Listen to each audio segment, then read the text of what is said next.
Hello, I'm going to be continuing on where we left off in our reading of Alice A. Bailey's Esoteric Psychology, Volume 1, sharing the Lucius Trust Publishers website. I hope that you're doing well, and where's the camera? And thanks for watching.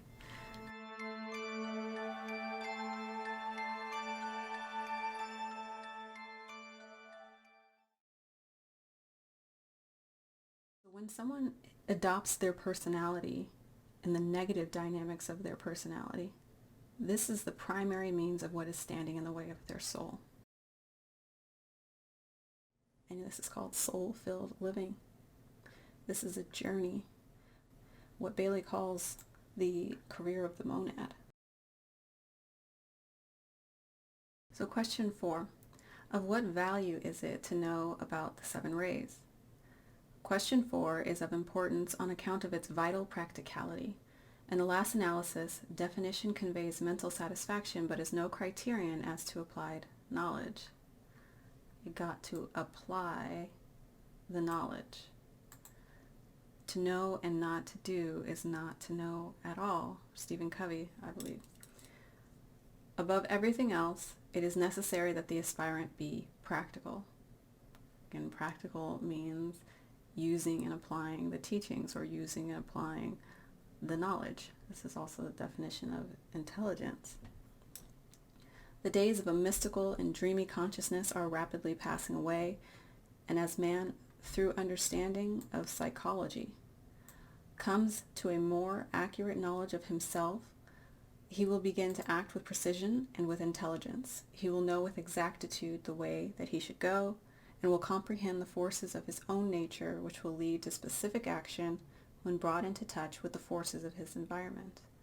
Aspirants should endeavor to make practical application of the imparted truths, and so minimize their responsibility. Where there is acquired knowledge, and when no use is made,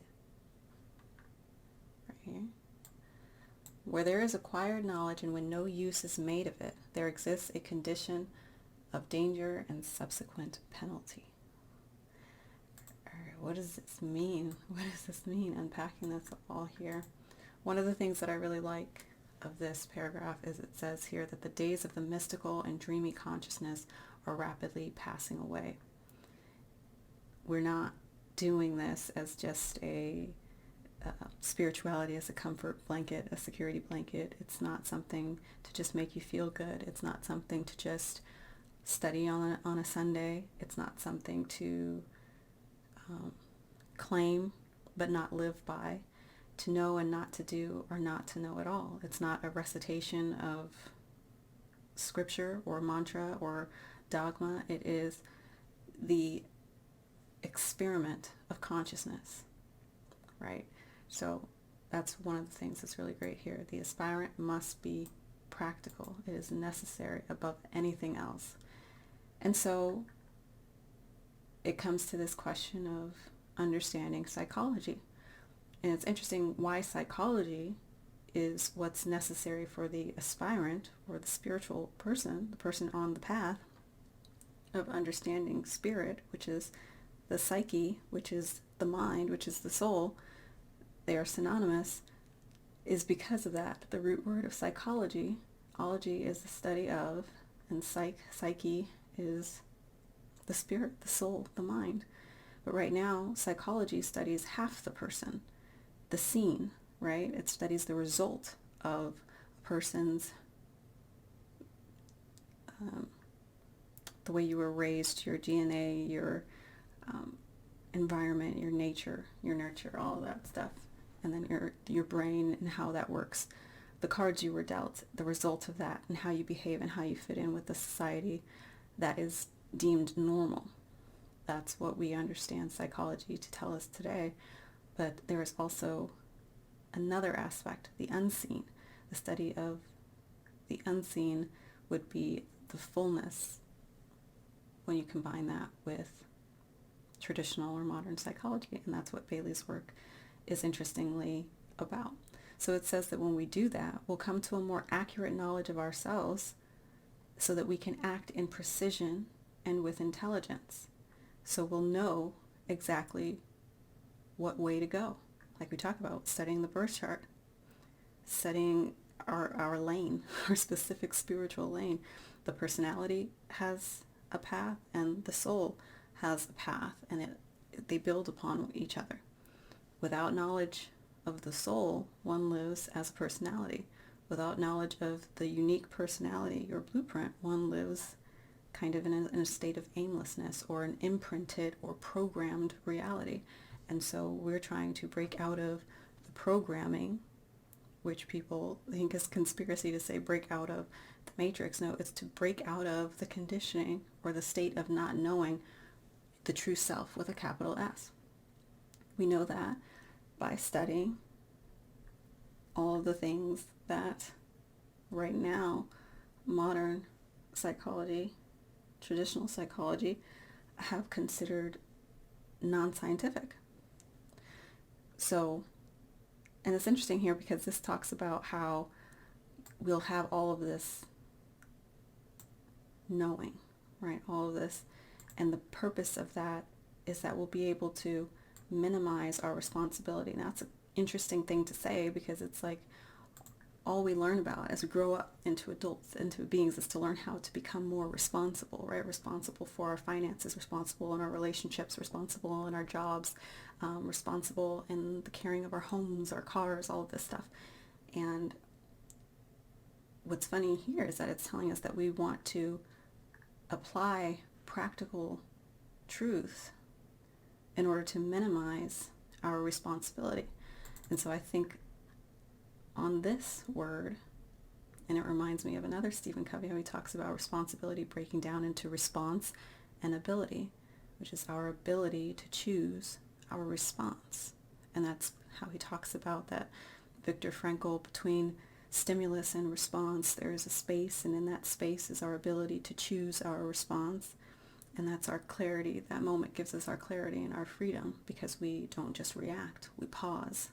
The disciplined mind, the mature mind, the mind who knows itself, pauses between stimulus and response and takes that space to give an intelligible response rather than just a knee-jerk reaction. But then this does that there's a level still where we can take ourselves out of that equation of having to do that deciding, to pause and think what's right and wrong. And that's because we've come to a place of knowing ourselves, knowledge of self. And that comes from, again, learning the personality, your personal blueprint, integrating with that, stepping into that role. And then this says that you can act with precision and intelligence from that space. This is also interesting because I think a couple weeks back at work, we were working on titling a book. And the book was the author was writing about intuition. But this is a business book. And we are I work for a very practical publisher. It's all the books are supposed to be about imparting some sort of teaching, some sort of knowledge, some practical thing that you can apply to business, finance, self-development, or, urgent social issues. You're learning a thing that is very sensible, logical. But then we have these manuscripts that come through that are trying to be that bridge to allow the practical, actually the logical, to understand that the spiritual has a place and there's value there and it can be scientific. So the idea of this book was even that there's a science to intuition. And the author was talking about how when you trust your intuition and you get really good at knowing that, it never steers you wrong, basically. And, people had a laugh at that because they're like, oh, that's cute. Isn't that a cute idea? But it's not. That's so minimizing of the self. Really, that's a person who has so little self-reliance, as we'll see, that they don't understand that there could be an inner compass or an inner guide or an inner knowing that could teach one so exactly how to maneuver through this thing called life. Knowledge of self, knowledge of the inner world, which is not some mysterious thing that can't be grasped. It's very tangible. And this book is teaching us that, it's because there's ancient teachings that base the foundation of all of our dominant traits, which are step-down gradations of divinity, which each of us have in a different flavor and likeness, a different luminance, you could say, a different ray, and you fit into the puzzle in that certain way. And when you're in alignment or acting from the positive aspects of that and integrated your personality, you know your birth chart, you know your all of the things from modern traditional psychology as well. Like, you know that. I know how I was raised and how that impacts me. I know my genetic, my DNA makeup, what conditions I have, the state of my mind and a physical, like the actual brain. But then I want to couple that with the unseen. What influences me on a very subconscious level. And having that knowing will say, in a scenario where I'm dealing with my type 1, my 1 ray, first ray personality in conflict with another first ray personality, which we're both coming from a place of being very straight to the point, very exact, wanting to exert dominance. You could say alpha, to alpha personalities. And if I have knowledge of myself and I have knowledge of the other person, I might choose to pull from a different wellspring of my source energy to not come at this person head to head, because I know that that will result in an impasse. I might use the wisdom from within me to respond in a way of intelligence that's going to diffuse that sense. You know, I'm not going to act from my negative traits in combination with another person acting from their negative traits. I'm going to pull from my higher, and then there's some slides from one of my favorite presentations on the 7 rays that I'll share in a second, that shows some of those positive and negative traits that you can move from. That's just a very basic example of how you remove or minimize your own personal responsibility, the guessing game, if you will, and moving from an intuition, which is a wisdom from applied knowledge over time. You've gone through a series of life experiences that have shown you outcomes. You've collected those, and when you move intelligently through life, as different things come up, you're taking less of that guessing game out of it. Or you are existing in a condition of danger and subsequent penalty if you don't apply that past knowledge, because that's when you're living in a karmic loop, as it's called, right? The same cycles are happening over and over again, where you find yourself having this same reaction to certain people or certain situations, and an inability to move differently.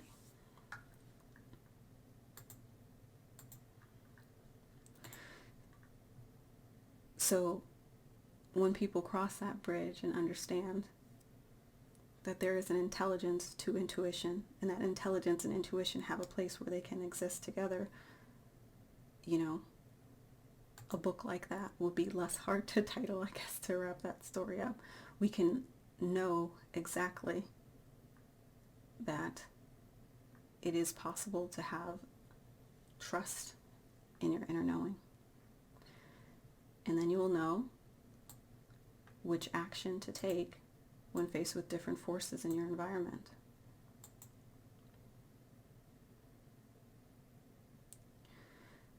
Finishing here a little bit more on the idea of the penalty of not acting on your acquired knowledge. Again, that quote, "To know and not to do is not to know at all."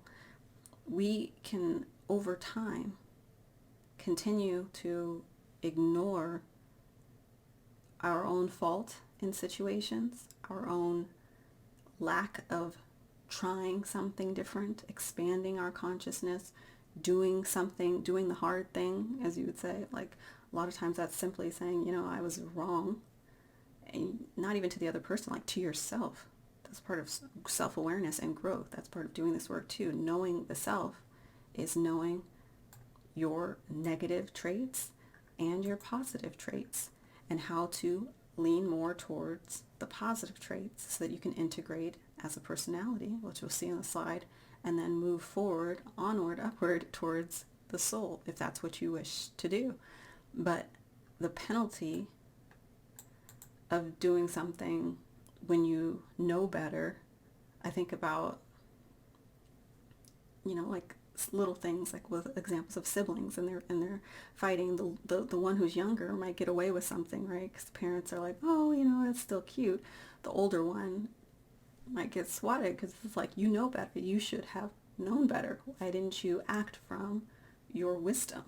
Like, you don't tell a child that, but you're saying you know better. What knows better? That inner knowing from the past experiences. That's what builds up the intuition, the thing within you that says, hey, I feel that if I do this, the outcome will be beneficial.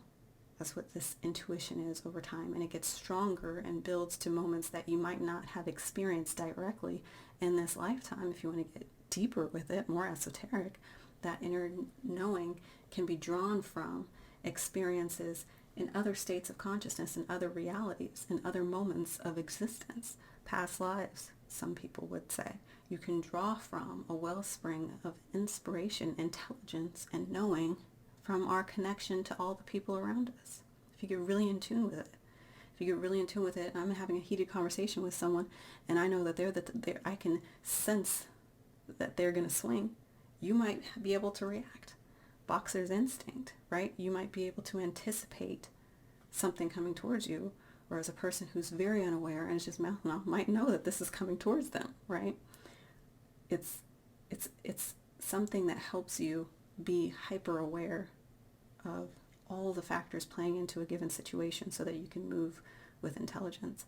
And that's why someone's saying that it can guide you correctly every time, because if you get really good at understanding that, and understanding that right now, if you look at things in a very basic one-to-one level, if you're looking only at people's conversations, at their appearance, at their titles, at their yada yada yada label, then you could be very unaware when you're moving through situations and different environments and you don't know yourself. That's a real tricky and hard place to be. I don't know why more people don't want to come out of this into a state of knowing. The other way I think about this is like in a movie, and I'll talk about this really quickly, and if you haven't seen it, skip ahead. The movie Midnight Special is really good in terms of talking about, there's a scene, the whole point of the movie is with this boy, and he has special powers, and when he looks into your eyes directly, these people feel this sense of this energy. He's able to show them a glimpse of a world that he sees because he comes from a different world, essentially. And this church, this religious group, started to build their whole group around this boy, get their scriptures from him, because he used to pull out, just repeat different things. Watch the movie. So they ended up using this boy, and one by one, each of those people taking turns looking into his eyes to get a sense, just to hold on, to get a glimpse of that feeling, to get a glimpse of what he can see, and to feel the comfort, feel that sense of peace, of knowing, and all, but whatever his gift is. So they were just using him and keeping him stuck there. Built their whole system around it. Like the church would only have services at night because the daylight would mess with his energy. All this stuff. It's very interesting. And so his parents worked to get him out of that church, that cult, because they're like, this isn't his purpose. Like his purpose isn't to survive, to allow these people to basically feed off of his energy. And they're not even bothering to understand him. They're just using him for whatever they can get out of it. It's very symbolic in a lot of ways of a lot of things. And so as his parents are working to get him away, you realize that he has all these people after him. It's the government's after this boy because he's tapping into satellites and tapping into stuff. Like he's very gifted. And so he's causing all these major things to happen. And one of these parents get him to a safe house. And the safe house is one of these former members of the church who left that way of life and got his own house, but he became a safe house as these parents are getting this boy out. And they're all tired from a long drive or whatever, and in the middle of the night the whole house starts shaking. and like a huge earthquake, the walls, ceiling starts cracking through, and the house starts like falling apart. The dad instantly wakes up and he runs into the room where he sees this man who's supposed to be sheltering them in the room, having, fixating with the boy, and getting his energy and just sucking it in so much that he's not even realizing how it's impacting. It's like tearing his house up. And dad comes in and bangs the guy up in the head, and this whole subsequent scene happens, long story long, where he tells him, you don't get to be a part of this anymore. You were going to be a part of this huge thing, like helping us to get him to where he needed to go, and we were going to stay here. I don't know. It's just a lot said without words. But what he does say is, you knew better. Like, you were part of that group that we got him away from, the people that were using him. Because the big thing also is that when people do this thing with him and make that eye contact, he gets drained, really drained and weakened. So these people are using him up, and that's not what his purpose is. And so the parents are moving him towards his purpose, while meanwhile all these other people are trying to use him for what he gives them, what he fills them up with, the moment, the experience, with the vision that he gives them. So it's just a really great movie. But at that moment, it's like that guy knows, and he feels this extreme guilt because he did know better. To know and not to do is not to know at all. Like, you were the person that we could go to for shelter and to do this great thing to help this boy get into his rightful place and where he's supposed to be and meant to do.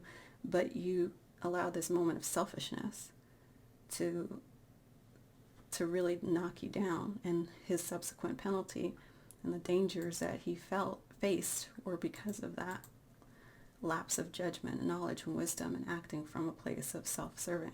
It's really interesting. I don't know why that really came to mind from reading this, but that movie, and a lot of movies, are really good at sharing these very esoteric or spiritual lessons in a way that we just kind of wash over ourselves, but we don't really kind of dissect or analyze in a way that it's really teaching us principles that are principles to live by. Like this whole thing, like there's so many ways to study what our human purpose is, the purpose of evolving in consciousness, if you choose to. Moving on here, make sure it's still recording. Much has been given in previous books which awaits your adaptation and useful service. Much will be given in the present volume, but students need to remember that they themselves evoke and call forth. Where am I? Okay. Students themselves... Let's start over. Much will be given in the present volume, but students need to remember that they themselves evoke and call forth the teaching they receive. When the student is ready, the teacher will come, but also, like, what are you calling forth? What kind of teachings are you looking for? Are you looking for teachings that affirm your belief that logic and reason are the only absolute? Are you calling forth examples of atheism as truth? Are you calling forth examples of Hollywood as truth and the way and the light? You'll get more of what you are calling forth. So it's a very simple thing. You evoke and call forth the teaching that you receive, and that will make up the foundation of what you believe to be true. And also a ring past not. I talked about that a long time ago. The ring past not we talk about in esoteric science is like the limit or the limitations of your reasoning. It's as far as you'll go mentally, because it's the edge of your fears, your judgments, your biases, what you're ready to know. When you're ready to know it, will expand. It used to be a joke that we used to talk about in the car, like when you turn on some Joe Dispenza or something in a car with someone that's, not really into this kind of stuff, and they'll just like instantly fall asleep. It's because their mind won't let them listen to it. They don't want to hear it, and so they won't. The ring past not is also as above, so below, in terms of collective groups and cosmos and everything. Helen Blavatsky talks about it a lot, but it's interesting in terms of just the personal self. Like, I think the regular psychology term is dissonance, cognitive dissonance. It's like when you finally wake up to the fact that something that you've believed and built your life around is not true. You hit a wall in terms of, I now refuse to look further into that because I don't want this truth to no longer be true. I don't want what I know to be taken from me. My mom used to talk about it in terms of like telling people about the truth of, Santa Claus and Christmas. It's like people don't want you to steal their Christmas. It's like if I know the dark source or origin of a story, it might take away my ability to have fun and just be light and joyous around all this. It doesn't have to be that though. But if you build up that ring past knot so strongly that you don't open the door to understanding spirituality as a complement to science or whatever it might be that's in conflict in your mind, then that's your ring past knot. And just know that you're going to only evoke and call forth teachings that support and affirm that level of understanding that you're wishing to bring in. And that will be the limit of your growth as well, if that's what you want. I mean, if that's what you're okay with, it's fine. But if you're wanting to have more, then it will take opening up your mind to call forth teachings. You don't have to accept everything at face value, but you will have to look into things before you just dismiss them. Which is why I think she says that here too. You're calling forth the teaching that you receive, but also the position between me and those who are reading is not that of a teacher imposing. This is not an imposition of a system of knowledge upon a group of waiting pupils. The group is simply the channel through which a particular aspect of the ageless wisdom can reach a waiting world. These are ancient teachings, ageless wisdom.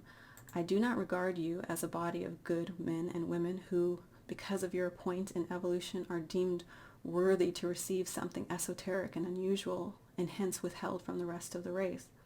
This is not like some secret thing. It's not about ego. It's not about the level of evolution or that you're at or whatever. And this isn't for an elect few. This is free and open and available to everyone in the public domain. Anyone can grab this book. Anyone can study this. This is not about the glamours of what we hear when we think about things in a very dreamy and mystical way.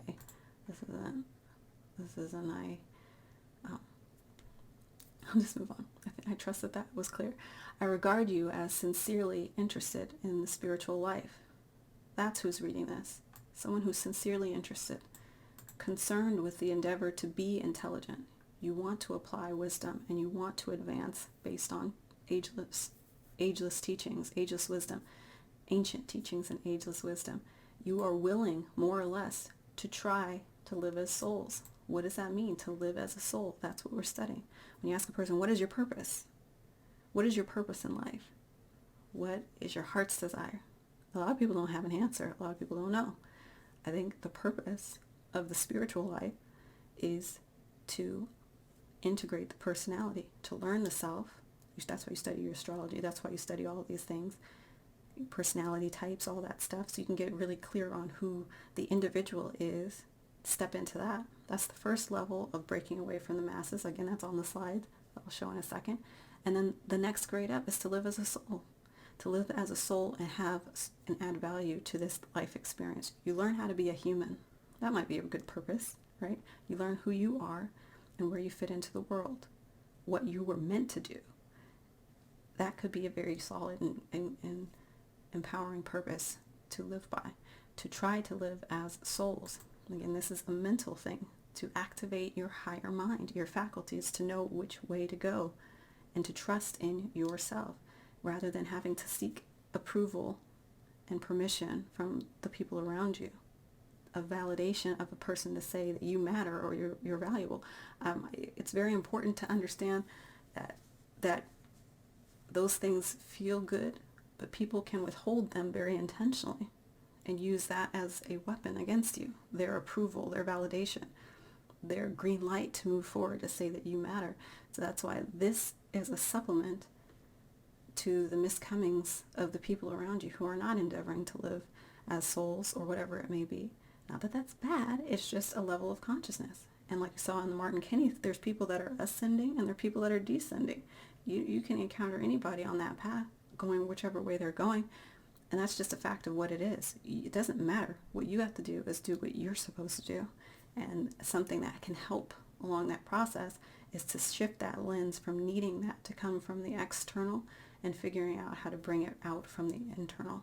And in that way, a lot of times it will help you be alerted to the fact that people are weaponizing their approval or weaponizing their influence upon you. You're like, oh, you've been telling me that this is what's good for me, or that you're looking out for me, but really, my intuition is showing me that the results and the actions of how this is playing out isn't in alignment with the words that you're saying. Those are things that are built up like a muscle when we learn who we are and we can trust ourselves. And it's not just about saying, oh, I'm a Sagittarius. It's not that at all. It's not dreamy. It's not idealistic. It's not baseless. It's something that you apply the teachings. What does Sagittarius mean? What does it mean to be ruled by the planet Jupiter that is of luck and that is of, desire and purpose? Oh, I have my Jupiter here.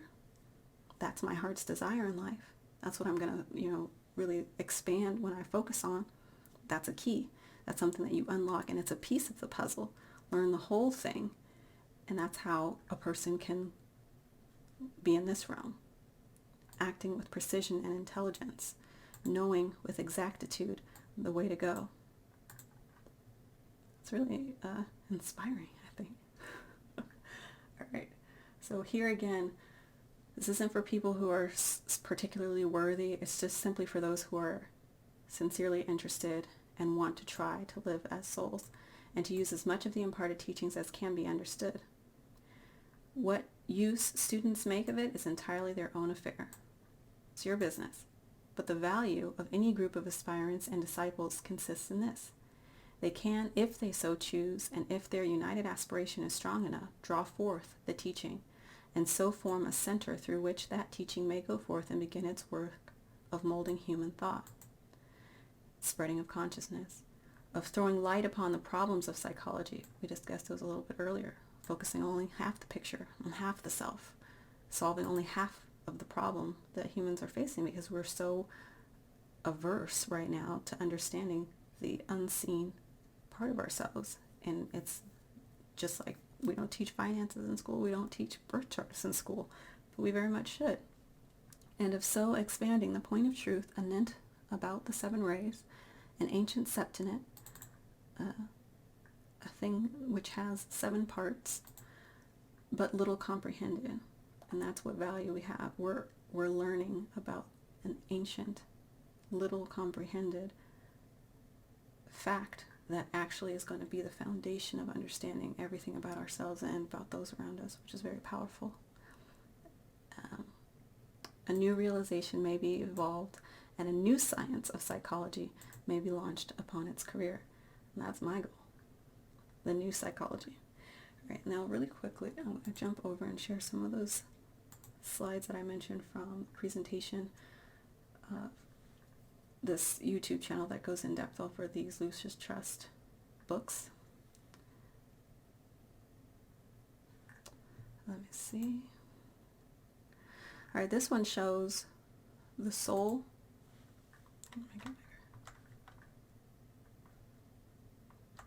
The soul versus the personality. So again, understanding that the personality is twofold. It has negative aspects and positive aspects, and that's based on person learning all of their placements in their chart, all of their influences. Are you introverted? Are you extroverted? Are you an INFJ or are you an ISTJ? Whatever, all that stuff. Consuming as much as you can, getting as clear as you can on all those aspects, and then learning your birth chart, what planets you have, and what houses you have, your big 3, all that stuff. And then when you're in a positive sense of that, you'll learn that you basically have mastered being in this right-hand side. If you are living from your personality, you are still very materially focused on results of things. You are under that mask. You are living under the mask of that understanding of yourself, personality, and you are essentially ready, if you so choose, to begin the career of the soul, integrating the soul. And so this is an interesting chart because it shows where the personality is very focused on material. The soul is focused on the spiritual, focused on first causes, which is metaphysics, right? Instead of being the mask, the soul is the actor. So if you're endeavoring to live as a soul, you are a person who becomes the actor in your life, the designer of your life, rather than the expression of a personality, right? The soul is inclusive, altruistic, and group conscious, whereas the personality is very exclusive, selfish, and self-conscious. Very interesting. A little bit more here. When you move up to the soul level, one finds their heart's desire, which we were talking about a little bit ago. You have a sense of what is sacred to yourself, to the group, meaning your community, your country, your world, the people of your species. What is sacred? What brings the greatest sense of meaningfulness to yourself and to others? What activities do you find most joyous? Again, these can be found right in your birth chart. This is when you have reached a sense of true conscience, selflessness, and altruism, your true vocation in life. Because I think one of these other slides here shows that the personality gives you the preliminary vocation. I want to look at this one really quickly as well. And again, I'll link to the full presentation where she goes over the 7 rays in these slides. So when someone adopts their personality and the negative dynamics of their personality, this is the primary means of what is standing in the way of their soul, right? If you're living in the negative aspects of the negative dynamics of your personality, the negative aspects of a Taurus, the negative aspects of a Scorpio, the negative aspects of a Libra, all the way through, that's what's standing in the way of your soul, right? Living as a soul. You need to integrate the positive dynamics of your personality, and that's where it becomes that hard work of understanding, no, I'm not perfect. What are my shortcomings? What are my downfalls? What are my traps? What are the traps that I can automatically slip into because they are basically set up for me there? Those are my lessons. Also, your Saturn energy. What is it that you need to master in order to move forward? Same thing as the South Node. What is my comfort level in terms of how I handle this thing called life? And what do I need to grow into, my North Node? All those things, again, are answered through the birth chart. When you learn your personality, you learn yourself to a level of exactitude where you know which way to go because you know where you're coming from. And usually you're coming from your negative dynamics moving up to your positive. So again, this is where we are evading or failing to respond to our higher calling. We're limiting our expansion, refusing to grow when we're stuck in our negative dynamics. We express selfishness, separateness. We believe that what we do when we're self-serving is not going to hurt us in the end. We don't see our connectedness to other people. We express that by being selfish, self-centered, and self-referencing. But as you move into your positive personality traits, you establish your preliminary vocation, right? What is it that you can do that expresses you and your uniqueness, and it's the right lane for you to be in to express your talents, skills, gifts, abilities, your natural gifts, strengths. You establish genuine self-reliance and distinction from the masses. Again, that self-reliance, again, was talking about when you begin to trust yourself. You don't need that validation from outside, and you can recognize when people are trying to imprint their vision of who you are or project their own negative dynamics onto you, which will also stand in the way of your soul. If you are very much so seeking that definition of who you are from the validation of others, you will not rely on your own truth. Moving upward, establishing personal identity. Again, that's very important. Integrating and coordinating the mental, emotional, and physical vehicles, which is how the soul within those 3 worlds of human evolution can express itself. So the more you are in your positive personality dynamics is how the soul is able to step in. That's just when you make contact, when you're living in your positive dynamics of your soul. That's when you can access a higher calling. What might be a higher calling? That's what it says the soul does, your true vocation. So maybe you started off as a teacher because you realized that you really like working with kids, but then you realized that you have some heavy Scorpio energy, and that in your childhood you experienced something that was really harmful, and you wish that you had an advocate that helped you to maneuver out of that harmful struggle. And then you realize that your soul's calling, your true vocation, was to be a social worker.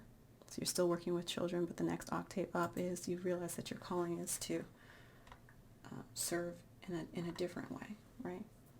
And that would be your heart's desire. Whereas some people go to school and they just randomly pick social worker because there's a program that has a discount, right? And that might not be their heart's desire. So they're not joyous and in their highest activity when they're doing that work. They're not given a great sense of meaning. They might hate what they do, whereas that's someone else's heart's desire. So I think it would serve the child much better if we moved those people into the right lane for their own personality and soul's mission, so that people in their true vocations could be a really good thing for humanity. And that's something that I would like to work toward. All right, this last slide again here tells the rays and spiritual development. Same stuff here. We're talking about how we evolve from being selfish, harmful, and unstable. This is when we were a dysfunctional personality. You're very instinctual. You respond to your lower desires. This is where you can decide, I've got to be something different. There's got to be something different available to me. I might want to learn more about who I am really and stop living in this destructive way, perhaps, that I'm living. Maybe that I've observed by the people around me, my parents, my friends, my environment. And I want my personality ray to emerge. I start to learn a little bit more about who I am. You then become slightly more personality ray dominant. This version of you might be more creative, more effective, more successful. As you learn to integrate your personality, then you stop being less responsive to your lower desires, but you still might be blindly receptive to the masses of others, because you're still seeking that acceptance rather from the outside world. But you can still continue that spiritual development until that moment where you become a soul-influenced personality. This is that battle between the soul and the personality, self-will and self-love, inner warfare, the dark night of the soul. So this is a lot of times where people stop. Should I let my personality win? Should I let my soul win? Is it too hard to look at myself and see that there's other people that aren't looking at themselves, asking the hard questions? But if you go through that battle, if you go through that dark night of the soul, we move into another level higher still, soul-infused personality, where your soul ray becomes dominant. You're not yet conditioned by your soul, but you have your soul qualities fully expressed through the personality, and this is called soul-filled living. This is a journey, what Bailey calls the career of the monad. Right? We're integrating all personality types. We're integrating all aspects of ourselves. We are fully balanced. We know that we'll have bad days and we'll have grace with ourselves on those bad days. We know that we have negative aspects and we have positive aspects. So when we encounter someone else that has negative aspects or shows us a reflection of something that we don't like within ourselves, we don't attack that person. We thank the person because we're like, oh, okay, thank you for showing me that there's something in me that needs healing. Or you move a little bit differently in the career of the monad because you know that everybody's on that journey and we all are at different levels and stages. It gives you compassion. It brings connectedness. It brings grace. It brings forgiveness. And it brings the courage to tell another person about themselves as well. They probably won't like it or receive it well, but who cares? You're on the journey towards doing the hard thing. And again, a lot of times that's going to require challenging others to rise to the occasion as well. But we want to minimize those moments as much as possible, I guess. But I digress. I think that's all I have for this video. That's all I have for today. Thank you so much for watching, and I'll see you next time.